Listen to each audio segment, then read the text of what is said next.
I'm trying to tell y'all, school teaches kids how to be failures. And it teaches kids how to get a better job and work for the rest of their life. They don't teach mental health. They don't teach you how to be an entrepreneur. School creates workers. It teaches the opposite of what it takes to succeed. Don't make a mistake. Do what you're told. Play it safe. Take the test by yourself. Don't work as a group, and that there's only one correct answer. I graduated high school 2 days ago, and let me tell you, worst experience ever of my entire life. All 3.5 years. High school is one of the most life-sucking, soul-sucking experiences ever. Like, okay, you wake up at 6 a.m. every single day, you go to school, and literally all you do in your classes is sit there and scroll and brain rot all day. Like, I'm not kidding, the amount of screen time I have on my phone because I'm in school is more when I'm outside of school. Every school has an answer to one question, even if it never says it out loud. What kind of person should this child become? Most parents know the subjects their child is studying: math, reading, science, history, but fewer parents can name the kind of person the whole educational environment is training their child to become. Today, I want to help you name that person.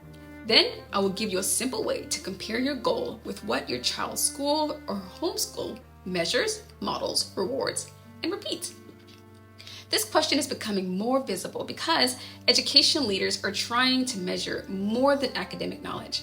In January 2026, the Carnegie Foundation and ETS released learning progressions for collaboration, communication, and critical thinking. Carnegie says more than half the states have adopted some form of a portrait of a graduate. So these portraits describe what students should know and be able to do when they finish school. Carnegie President Timothy Knowles called the project a human skills genome.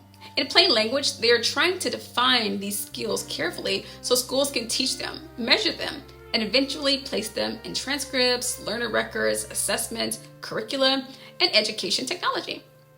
That plan can make valuable abilities easier to recognize. It also gives definitions and measurement more influence.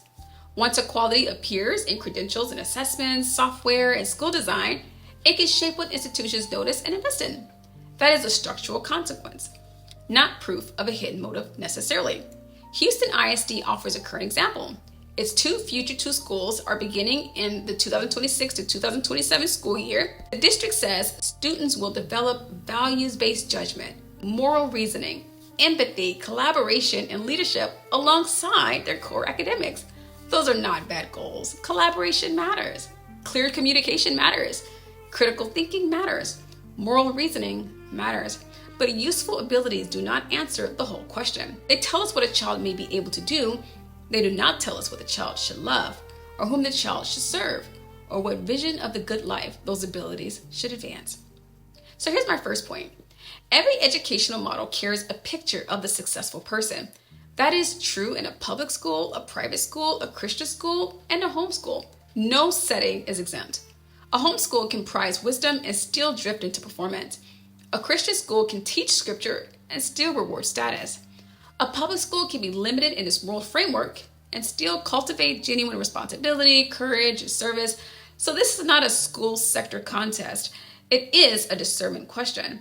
What does this environment call success? A high score, admission to the right college, career readiness, independence, citizenship, faithfulness, service, wisdom, some combination of these?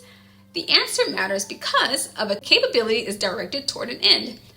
A persuasive student can defend truth or manipulate people. We're bound to defend freedom. A courageous student can protect the weak. To fight for truth, to defend the weak, or chase applause. A brilliant student can serve neighbors or just serve their own ambition. With great power comes great responsibility. So education must form ability, but Christian parents must also ask what those abilities are for. Here's my second point.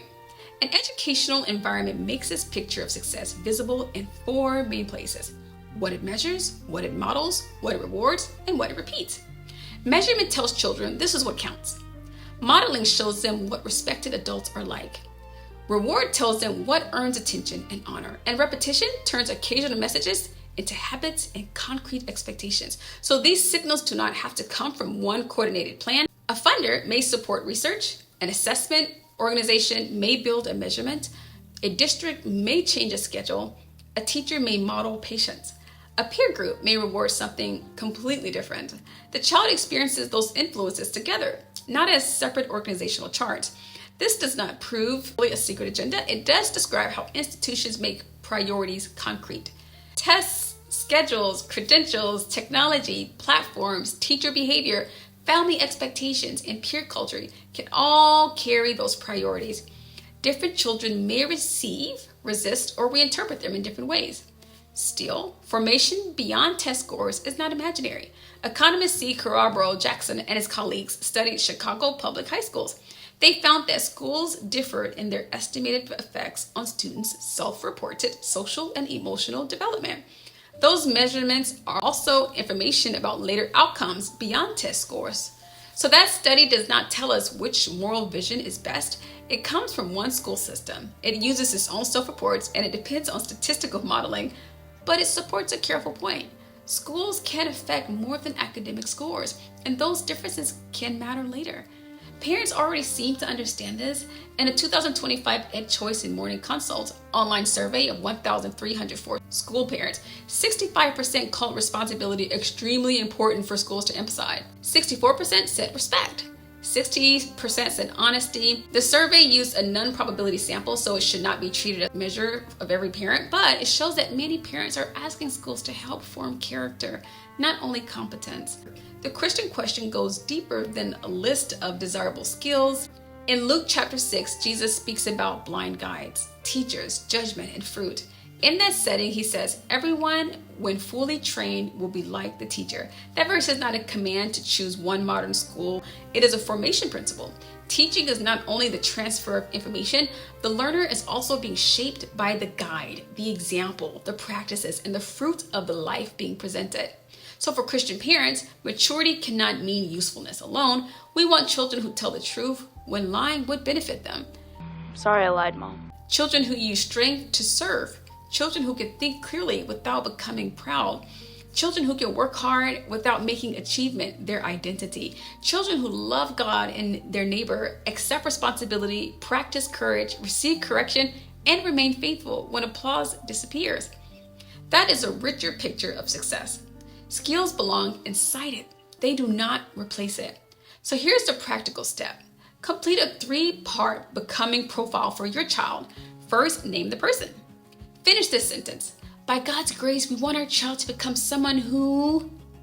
Do not begin with a career. Begin with character like love, loyalties, and different things like responsibility. Write 5 or 6 qualities that you can actually recognize in daily life.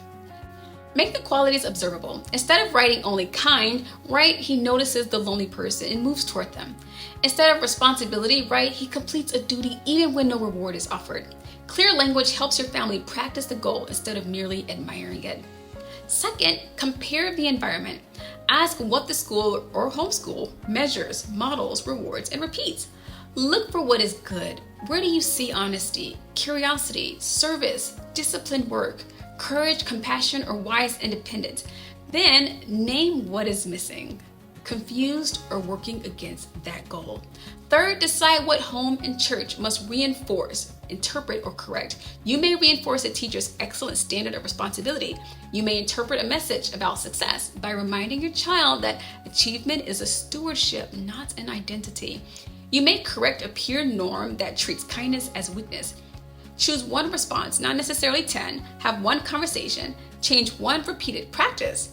Give one neglected virtue more visibility at home. Someone may say, well, schools have to prepare children for work and citizenship. Yes, they do. Many educators are sincerely trying to cultivate abilities children need. The answer is not to reject those efforts. The answer is to place them inside a clear vision of faithful human maturity. And no institution has total control over a child.